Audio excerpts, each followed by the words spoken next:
오늘 본문은 예수님께서 비판하지 말라라는 말씀을 하시면서 그 후에 이어서 하시는 말씀입니다. 앞선 말씀은 비판을 받지 아니하려거든 비판하지 말라 말씀하시고 나서 이 본문이 이어지고 있는데 좀 문맥상 생뚱맞다라는 생각이 들 수 있습니다. 그 비판하지 말라라는 말씀을 하시면서 거룩한 것을 개에게 주지 말고 진주를 돼지에게 던지지 말라라는 말씀으로 이어지고 있기 때문인 것이죠. 이러한 흐름이 앞선 가르침과 아무 상관없이 하신 말씀처럼 보여지지만 사실은 문맥상 균형을 이루고 있다라고 볼 수 있습니다. 앞서서 비판하지 말라라는 말씀이 상대방에 대한 정당한 근거나 또 바른 지식 없이 너희의 개인의 사사로운 감정에 의해서 누군가를 혹평하고 비판하는 것, 그 사람의 인격을 모독하는 것에 대해서 주의하라 라고 하신 말씀이라면 오늘 우리가 읽은 이 본문은 너희가 진주와 이 거룩한 것을 남에게 줄 때에 그 사람을 잘 분별하여 주어야 한다라는 것을 말씀하고 계신 것이죠. 다시 말해서 앞선 말씀은 근거 없는 비판에 대해 경고하셨다면 오늘 말씀은 잘 판단하고 분별하여 거룩한 것을 사용해야 한다라는 것을 우리에게 말씀해주고 있는 본문입니다. 그렇다면 먼저 우리는 여기서 이 거룩한 것과 이 진주가 무엇인가, 또 개와 돼지가 무엇인가 하는 것을 알아야 이 본문의 의미를 정확하게 알 수 있을 것으로 보여집니다. 성경에서 먼저 거룩한 것이다 라고 할 때에는 이 레위기에 말씀하고 있는 이 제사장이 하나님 앞에 드려진 성물을 의미합니다. 하나님께 드려진 성물은 레위인들만 먹을 수 있었는데 그 이유는 그것이 하나님께만 구별되어 드려진 거룩한 것이다 라고 말씀하고 있기 때문인 것이죠. 그러니까 거룩한 것은 하나님께 구별하여 드려진 것을 말합니다. 다음으로 이 진주라는 것은 값지고 귀중한 보석을 대표하여 말하고 있는 것이죠. 그래서 예수님은 이 진주를 천국에 비유하여 말씀하시곤 하셨습니다. 마태복음 13장 45절에 보시면 또 천국은 마치 좋은 진주를 구하는 장사와 같으니 라고 말씀하셔서 이 진주를 좋은 천국에 비유해서 말씀하신 것입니다. 종합하면 거룩한 것 그리고 진주는 바로 하나님 나라와 관련된 것이다 라고 할 수 있습니다. 구체적으로 예수님은 이것을 진리, 즉 그분의 가르침인 이 천국 복음을 말씀하고 있는 것이죠. 그렇다면 예수님은 거룩한 하나님 나라의 복음, 이 진리를 개나 돼지에게 던지지 말라라고 말씀하고 있는 것입니다. 그렇다면 우리에게 이런 의문이 생기죠. 예수님은 누구에게나 전해져야 할 그 진리, 그 천국 복음이 누군가에게는 전해서는 안 된다라고 말씀하고 있는 것인가 하는 질문이 생깁니다. 우리는 예수님이 이 땅에 오신 목적이 하나님 나라의 복음을 우리에게 선포하시기 위하여 오셨다라는 것을 잘 알고 있고 또 제자들에게 마지막에 주신 지상 명령 또한 땅끝까지 그 복음이 전해져야 한다라고 말씀하신 것을 알고 있습니다. 또한 예수님은 바울을 이방인의 사도로 세우셔서 하나님의 뜻에 따라 복음의 사역이 완수될 수 있도록 바울을 세우셔서 이 일들을 감당하셨다는 것을 우리는 성경 전체를 통해 잘 알고 있습니다. 그렇다면 과연 여기서 이 복음에 배제될 만한 개와 돼지는 누구일까요? 요즘에는 이 인권이라는 것이 큰 화두가 되어져 있기 때문에 사람을 향해서 개나 돼지로 취급할 만한 사람이 과연 있는가 하는 생각이 듭니다. 이런 말을 들으면 분명히 불쾌할 수 있는 것이죠. 어떻게 사람에게 개와 돼지라고 취급할 수 있을까? 하지만 일반적으로 유대인들에게는 이러한 생각이 그냥 보편화된 생각이었습니다. 오늘날 우리는 반려견이라고 해서 개들을 키우지만 유대 사회에서 이 개를 애완견으로 키우는 경우는 없다고 할 수 있습니다. 그러니까 여기에서 말하고 있는 이 개는 쓰레기를 뒤지거나 죽은 짐승을 뜯어먹는 그런 들개를 의미하는 것이죠. 또한 돼지는 이스라엘 백성들에게 율법에 의해 금기시되고 있는 부정한 짐승이었습니다. 그렇기 때문에 이 짐승을 먹지도 않았을 뿐만 아니라 키우지도 않았습니다. 즉 여기서 개와 돼지는 일반적으로 유대인들에게 있어서 거룩하지 않은 하나님과 관계없는 이방인들을 말할 때 사용되는 표현이었던 것이죠. 예수님은 그래서 유대인의 관념에 따라 개와 돼지로 이방인들을 취급하신 적이 있었습니다. 마태복음 15장에 보시면 가나안 여인이 찾아와서 자신의 딸이 귀신 들렸음을 하나님 앞에 고하면서 은혜를 베풀어 주시도록 도움을 요청합니다. 그러자 예수님이 이렇게 말씀하시죠. 자녀의 떡을 취하여 개에게 던짐이 마땅하지 않다. 이러한 예수님의 거친 반응에도 불구하고 여인은 개들도 제 주인의 상에서 떨어지는 부스러기를 먹나이다 라고 대답함으로써 이 겸손한 대답으로 인하여 하나님의 예수님의 은혜를 받는 것을 보게 됩니다. 지금 내가 개라고 할지라도 나는 당신의 은혜가 필요한 여종입니다. 도와주옵소서라고 엎드렸던 것이죠. 이것은 예수님께서 이 여인의 믿음을 시험하기 위함이었습니다. 이 여인을 개 취급하고 있는 것이 아니라 당시 유대인들이 일반적으로 갖고 있었던 그 관념을 가지고 예수님께서 이 여인의 믿음을 시험해 보고 계셨던 것이죠. 하지만 이방인들을 개 취급하는 이러한 태도는 그들에게 구원이 없다라는 이 믿음과 연결되어져 있었고 그리스도인이 된 유대인들에게도 상당히 남아 있었습니다. 과연 유대인들이 구원을 받을 수 있는가 하는 이 문제는 초대교회 당시에 초대교회 지도자들 사이에서도 논쟁이 되었던 것이죠. 그만큼 이방인들은 개나 돼지에 불과했던 것입니다. 예수님이 이 말씀을 하신 의도를 다루기 전에 우리는 이 말씀을 섣부르게 곡해하여 해석할 수 있다는 것을 먼저 말씀드리고 싶습니다. 이런 유대주의적 관점이 그리스도인이 된 우리들에게도 여전히 남아 있어서 때론 우리 마음에 편협한 마음으로 복음에서 배제되어야 할 사람, 또 복음에는 합당치 않은 사람을 우리 마음으로 스스로 규정하고 만들 수 있다라는 것이죠. 요즘에 다시 뜨거운 감자처럼 다뤄지고 있는 것이 포괄적 차별금지법입니다. 이것이 교회 안에 있는 누군가에게는 동성애를 반대하는 것을 넘어서서 그들을 향한 혐오감이 생길 수 있습니다. 마치 저런 사람들은 다 지옥불에 던져져야 마땅하다라고 시퍼런 날선 시각을 가지고 있는 사람들이 있을 수 있는 것이죠. 마치 이 세상 사람들은 교회가 그런 집단으로 보이는지도 모릅니다. 피켓 시위를 하고 시위를 하는 모든 행위들이 사람 취급을 하지 않는 그들을 비인간적으로 여기는 그런 집단으로 보여질 수 있습니다. 하지만 이것이 분명히 성경적 가르침이 아님을 우리는 알아야 합니다. 동성애는 도둑질이나 폭력이나 다른 이성 간의 간음 같은 여러 죄 중에 하나이지 특별한 죄는 아닙니다. 그럼에도 교회가 이토록 관심을 가지고 다른 죄들과 다르게 이 동성애를 다루고 있는 이유는 이 동성애를 합법화하는 것이 하나님의 창조 질서를 전면으로 근본적으로 거부하는 것이기 때문입니다.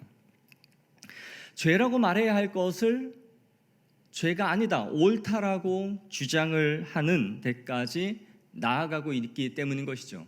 다른 것들은 수치스럽고 죄악되다라는 것을 우리가 인정하지만 이것을 도리어 옳다라고 말하는 것에 대해서 우리는 반대하고 있는 것입니다. 로마서 1장 32절에 하나님께서 정하심을 알고도 자기들만 행할 뿐 아니라 또한 그런 일을 행하는 자들을 옳다 하느니라.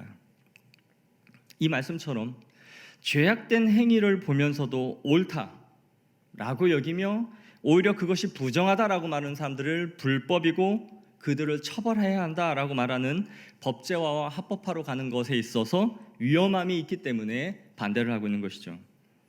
하지만 우리는 이에 지나쳐 우리가 그들을 다른 사람보다 더 혐오하거나 구원받을 수 없는 부류의 사람들로 취급하는 것은 대단히 위험한 생각입니다.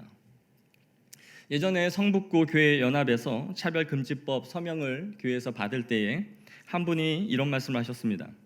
이거 서명해서 이 사람들이 교회에 오지 못하게 하려고 하는 서명이라면 하지 않겠다라는 것이죠. 그렇습니다. 교회는 그들을 교회에 오지 못하게 하기 위해서 이러한 서명을 받는 것이 아닙니다. 교회의 목표는 그들을 교회로 인도하여 그들의 삶을 바꾸고 진정한 하나님의 형상을 회복하는 것이 교회의 목표입니다. 하지만 문제는 이러한 법안이 통과된 후에는 교회가 그들에게 복음을 전하고 그들에게 회개하여 바른 삶을 살아야 된다라는 촉구를 할 수 있는 그 길 자체가 막힐 수 있기 때문인 것이죠. 그들이 원하는 성행위에 대해서 교회는 죄라고 정죄할 수 없고 그들이 회개하여 바른 삶으로 인도하는 것 자체가 불법이 될 수 있기 때문입니다. 진정 교회가 그들의 영혼을 사랑하고 그들의 인권을 위한다면 그들의 삶을 바꿀 수 있는 이 기회를 박탈하는 이 법을 통과시킬 수 없는 것이죠. 그들을 사랑하기 때문에, 그들의 영혼이 불쌍하기 때문에 오히려 그들에게 복음을 들을 수 있는 기회들을 열어주어야 하는 것입니다. 그러나 우리의 편협된 사고와 생각으로 인해 본문의 의미를 곡해하여 그런 사람들을 개와 돼지로 취급하고 구원에서는 배제된 사람들로 취급해서는 안 됩니다. 저런 사람은 복음을 들을 필요가 없고 애초에 하나님께 버려진 사람들로서 우리는 그들에게 복음을 전할 필요도 없다라는 생각은 유대인들이 갖고 있던 진정한 영적 교만을 우리가 다시 반복하고 있는 것이죠. 혹시 우리 마음 가운데 그러한 반대가 지나쳐서 그 사람에 대한 혐오까지 가고 있지 않은지 우리는 돌아봐야 합니다. 자, 그럼 우리는 예수님이 말씀하신 이 부류의 사람들이 어떤 사람들인지를 한번 알아봐야 합니다. 예수님은 어떤 국가나 인종, 직업, 성별, 능력 등에 따라서 누군가를 복음에서 배제시킨 것이 아니라 그 사람이 복음에 대해 보이는 태도와 마음의 상태를 분별해야 한다라는 것을 우리에게 말씀해 주고 있는 것이죠. 예수님이 이 말씀을 하고 있는 이 사람들은 자신만의 완고한 마음 독선에 빠져서 도저히 천국 복음을 들을 수 없는, 들으려 하지 않는 사람들을 향해 하신 말씀입니다. 그들은 하나님의 말씀을 들을 뿐만 아니라 예수님의 수많은 기적들을 체험하고 보고 듣고 있음에도 불구하고 그것에 대해서 조롱을 하고 비웃는 자들입니다. 하나님의 완전한 역사가 실현되고 있는 그 현장에서도 조롱하고 이것을 거부하며 의도적으로 콧방귀 끼며 악한 말로 비방하는 자들을 향하여 개와 돼지라고 말씀을 하신 것이죠. 대단히 강한 표현입니다. 예수님은 상황에 따라 또 사람에 따라 그들에게 이 진리의 말씀을 전할 때에 다른 방식을 취하셨다라는 것을 우리는 성경에서 볼 수 있습니다. 예수님은 모든 사람을 결코 똑같이 다루지 않았습니다. 앞서 말한 이방 여인에게는 개 취급을 하심으로써 그 여인의 갈급한 마음과 믿음을 시험하셨습니다. 또 제자가 되겠다라고 영생을 얻으려면 어떻게 해야겠느냐고 찾아온 부자 청년에게는 너의 재산을 다 팔아 가난한 자들에게 나누어 주라 라는 말씀을 통하여 그의 마음이 영생을 얻고자 하는 마음보다 돈이 재물이 더 중요하다라는 것을 드러내셨습니다. 예수님에게 찾아온 니고데모에게는 사람이 다시 태어나지 않으면 안 된다라는 것을 통하여 다시 태어나지 않으면 하나님의 나라에 들어갈 수 없다라고 말씀하시는 것을 통해 그가 유대의 선생으로서 영적인 지식이 아주 무지한 상태에 있다라는 것을 깨닫게 하셨습니다. 수가성 여인에게는 남편을 데려오라라는 이 말씀을 통해 그 여인이 평생 갖고 있는 수치와 치부를 들춰내심으로써 여인에게 진정으로 필요한 것이 육체적인 목마름을 해결하는 것이 아니라 바로 영생의 생명수를 마셔야 하는 것임을 보여주셨던 것이죠. 이처럼 예수님은 결코 기계적이고 획일적인 방법을 가지고 접근하지 않으셨습니다. 전하고자 하시는 것은 영생이었고 하나님의 나라였지만 그들에게 접근하시는 방식은 개개인의 상황을 앓는 맞춤형으로 그들에게 다가가셨습니다. 그리고 그 방식은 그들의 삶의 중심인 지축을 흔들어 놓는 방식을 통해 그들의 본질이 자신에게 필요한 것이 무엇인지를 깨닫게 했던 것이죠. 유대인이든 이방인이든 가난한 사람이든 삭개오처럼 부자이든 백부장이든 그들 각자의 상황에 맞는 방식을 통해 진리에 이르도록 하셨고 자신이 누구이신지를 드러내셨습니다. 하지만 이러한 다양한 방식으로 접근하셔서 그들의 영혼을 구해내신 우리 예수님께서 포기하신 부류가 있었습니다. 어떤 사람들입니까? 분명한 기적을 보면서도 완강히 거부하고 그것을 부인하며 복음의 적대적일 뿐만 아니라 비웃는 자들입니다. 그들이 믿지 않음으로 말미암아 거기서 많은 능력을 행하지 아니하시니라. 그들의 믿지 않음으로 말미암아 행하지 않으신 것이죠. 이것이 우리에게 가르쳐주고 있는 오늘 본문의 분별입니다. 잠언서 9장 7절 말씀은 우리가 남에게 동일한 경책과 책망을 똑같이 한다 할지라도 누군가는 그것을 자신의 양약으로 삼지만 누군가는 도리어 화를 품는다라는 것을 우리에게 보여줍니다. 거만한 자를 징계하는 자는 도리어 능욕을 받고 악인을 책망하는 자는 도리어 흠이 잡히느니라. 거만한 자를 책망하지 말라. 그가 너를 미워할까 두려우니라. 지혜 있는 자를 책망하라. 그가 너를 사랑하리라. 역시 잠언 23장 9절에서도 미련한 자의 귀에 말하지 말지니 이는 그가 내 지혜로운 말을 업신 여길 것임이니라.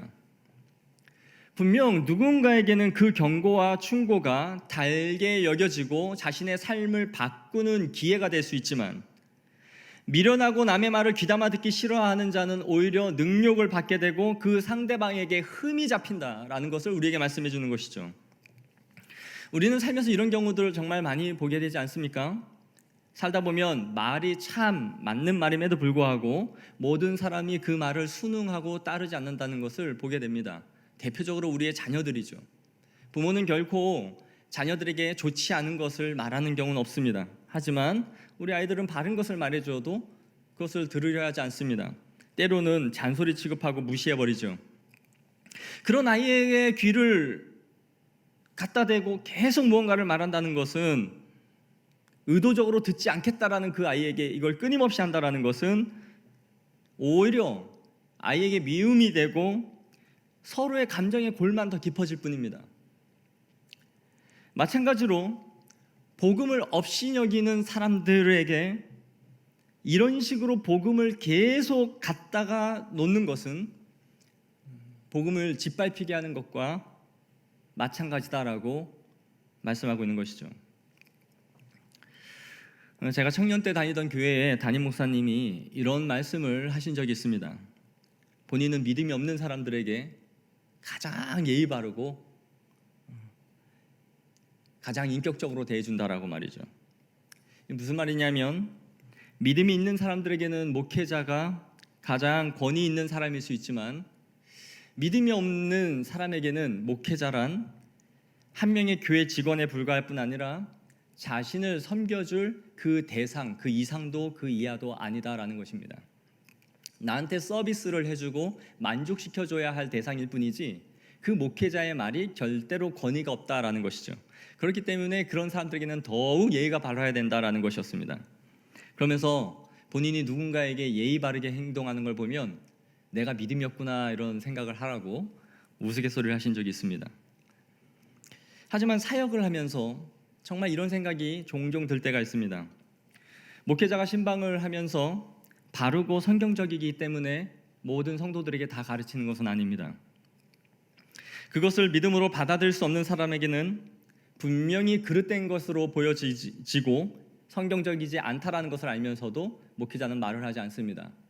왜냐하면 그 사람의 믿음의 마음의 상태가 아직 그 수준에 이르지 않았기 때문인 것이죠.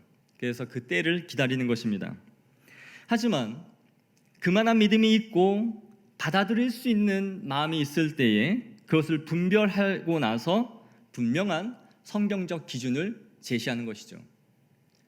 모든 것을 하나님의 말씀의 진리다라고 가르쳤다가는 그 가르침이 개와 돼지에게 던진 진주와 같이 짓밟히고 마는 것입니다. 복음도 그렇습니다. 누군가는 교회의 교자도 꺼내기를 싫어하는 사람들이 있습니다. 교회에 대해, 복음에 대해 완강하게 거부하고 배격할 마음의 준비가 되어져 있는 사람들이 있는 것이죠. 그들에게 전해주는 복음은 찢기고 밟힐 뿐입니다. 이것은 그들을 판단하는 것이 아니라 오늘 본문에서는 분별해야 한다라는 것을 우리에게 말씀해 주는 것입니다.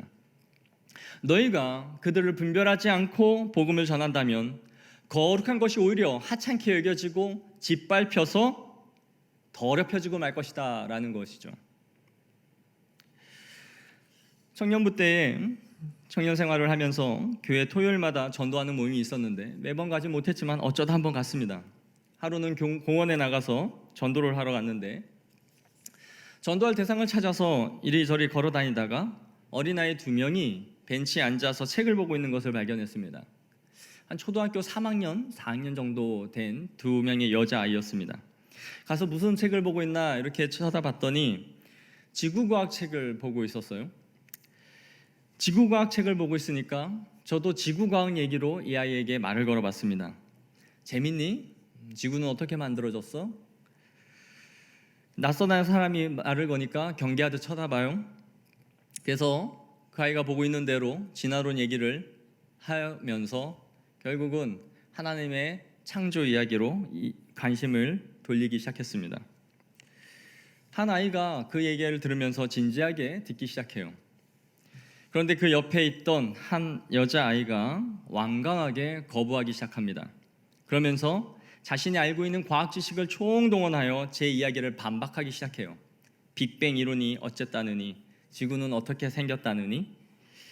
그러더니 옆에 잘 듣고 있던 아이의 팔을 쫙 끌면서 듣지 마라, 저런 거 듣지 마 하면서 끌고 데려가 버리는 거예요.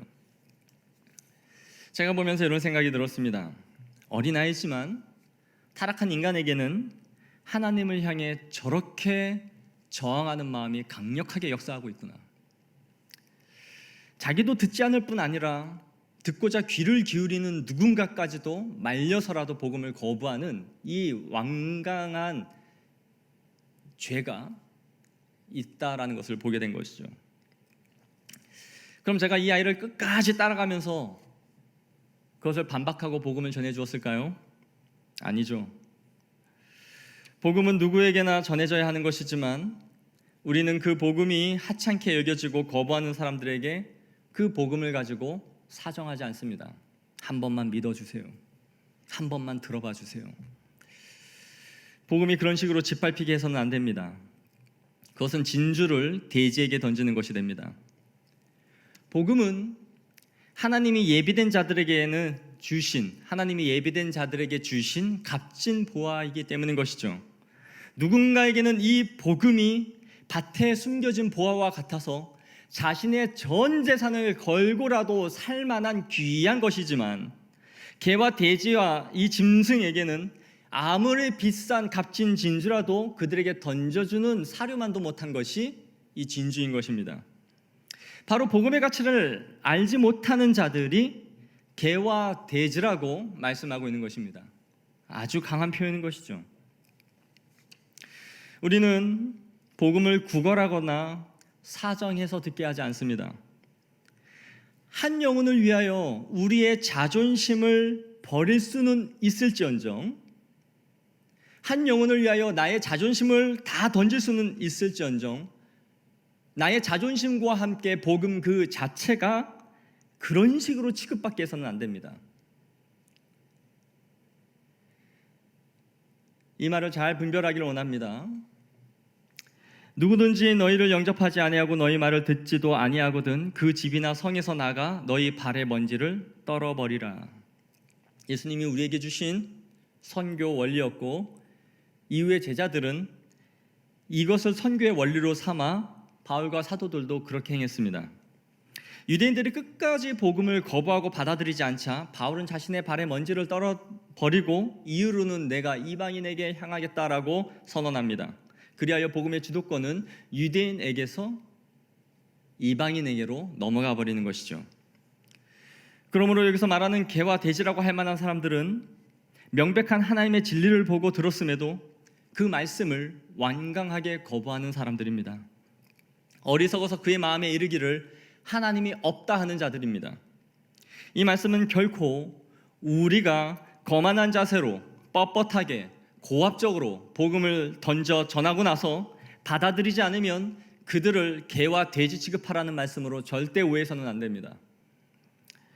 그러나 동시에 복음의 가치를 모르는 사람들에 의해서 짓밟히게 해서도 안 되는 것이죠.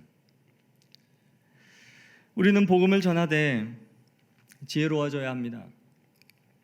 우리가 복음의 전문을 외우고 적용하는 것이 나쁜 것은 아니지만 자칫하다가 이 복음을 전하는 것이 기계적으로 될 수 있다는 것을 유의해야 합니다. 마치 내가 복음의 전문을 잘 외우고 그것을 누군가를 붙잡아서 그것을 다 전하고 나면 내 할 일을 다 한 것으로 여겨서는 안 됩니다. 그리고 마치 나는 그것을 다 했다는 것으로 스스로 뿌듯해하는 것이죠. 이 사람이 어떤 상태와 마음이건 간에 나는 내가 외운 복음의 전문을 다 했으니까 내 할 일을 다 했다라는 것은 매우 기계적인 태도로 복음을 전하는 것입니다. 우리는 복음을 전할 수 있는 적절한 기회와 적절한 장소를 항상 고려해야 하며 그러한 때를 하나님께서 열어주시기를 구해야 합니다.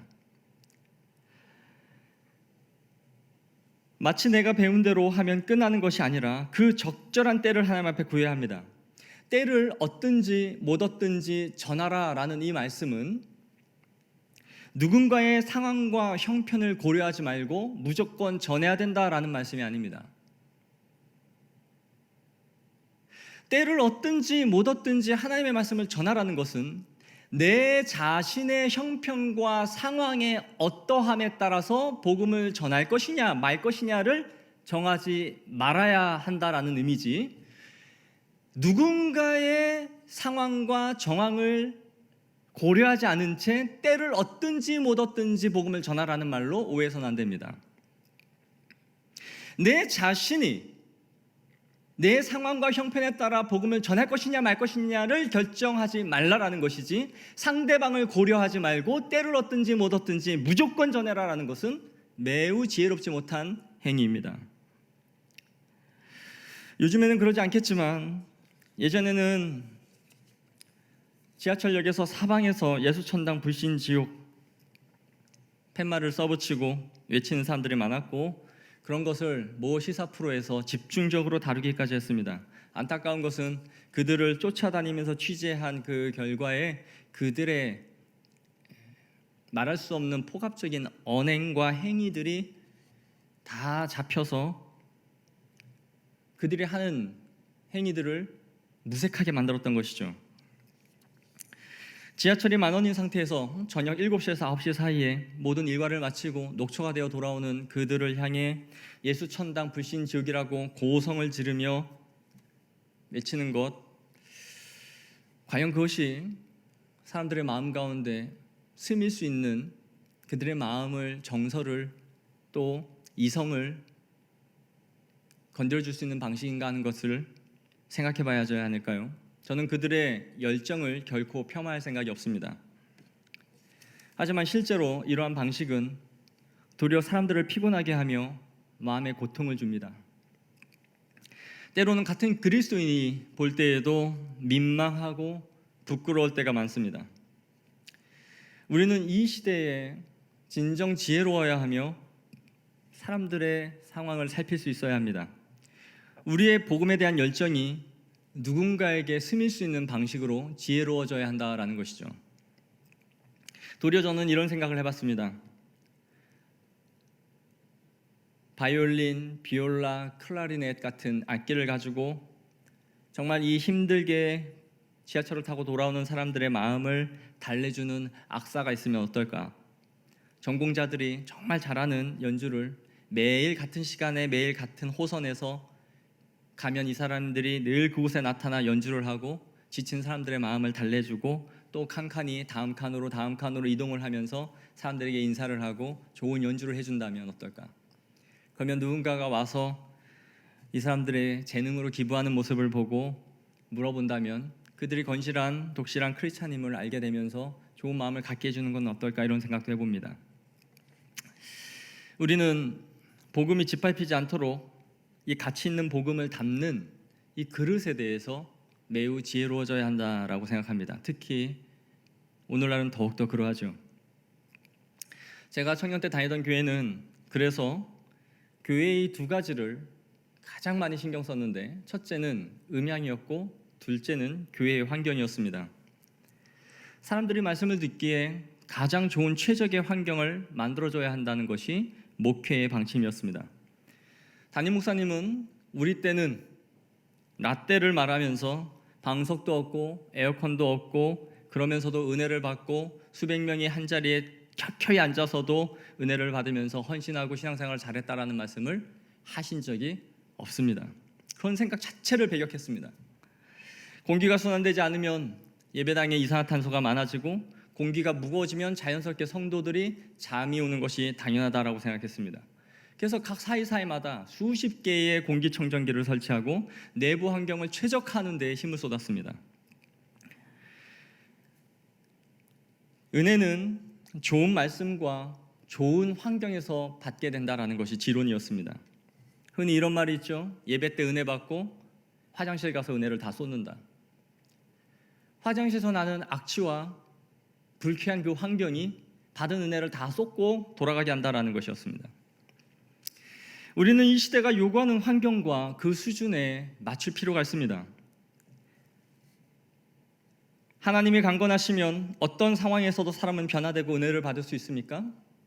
그렇습니다. 저는 이것을 조금도 부정하지 않습니다.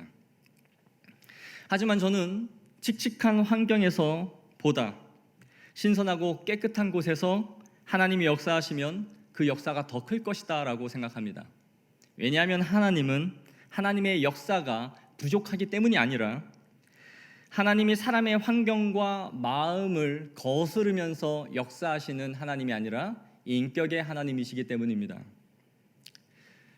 복음은 그러므로 절대 시대에 따라서 변할 수 없지만 우리가 전하는 방식은 지혜로워져야 하며 복음을 잘 들을 수 있는 분위기와 환경을 만들어가는 것은 우리의 지혜가 필요한 부분입니다. 우리는 점점 고민이 깊어가는 시대를 살아가고 있습니다. 코로나19로 인하여 사람과의 대면 접촉이 꺼려지는 이 시대에 과연 복음을 어떻게 전할 수 있을 것인가 하는 고민이 점점 깊어지고 있는 것이죠. 예전에는 열심만 있으면 된다고 했는데 이제는 열심히 있어도 안 되는 시대가 된 것 같습니다. 예전에는 구호로 나가면 있고 안 나가면 없다라는 그 구호를 외치면서 나가면 하나님께서 예비하신 생명이 있다라고 하면서 사람들을 전도 현장으로 데려나갔지만 이제는 나가면 도망가는 시대가 된 것이죠. 주님께서 주시는 지혜가 필요하고 복음 전파를 위해서라면 정말 하나님께서 이 질병을 속히 거두어 주시기를 우리는 구해야 됩니다. 하나님의 나라와 영광을 위하여 이 사역들을 위해서 이 복음을 전할 수 있는 기회를 우리에게 주시도록 정말 동풍으로 이 모든 바이러스를 다 던져 사라지게 하는 하나님의 은혜를 베풀어 주시기를 진정 구해야 합니다. 그러나 또한 우리가 복음을 전할 수 있을 때에 또한 이 시대 가운데서 우리는 계속 예수님의 말씀처럼 분별해야 합니다.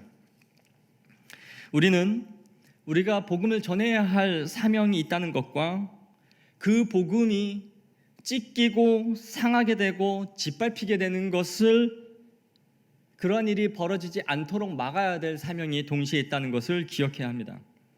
정말 가치가 있는 이 복음이 진주와 보화와 같이 값지게 여겨져야 하는 것이지 시장에서 박앤세일 하듯 팔려나가는 복음처럼 짓밟혀도 아깝지 않은 것처럼 그렇게 만들어서는 안 됩니다. 구원이 누구에게나 가져다주는 값없는 하나님의 사랑이며 값없이 우리에게 주어진 것이지만 그것은 이 세상에서 주는 공짜인 물건과 같이 구원이 공짜이기에 거저이기에 그 가치가 공짜가 되는 것은 아닙니다. 그러므로 그 가치와 의미를 잃어버린 채 진주를 알아보지 못하는 사람들에 의해 이 복음이 짓밟히게 하는 것은 우리 예수님의 인격과 사역이 짓밟히게 하는 것과 다르지 않습니다. 복음을 전할 사명과 그 복음의 가치를 알아 잘 지켜나가는 이 두 가지 사명을 함께 지켜나가는 믿음의 성도들이 되어지기를 간절히 원합니다.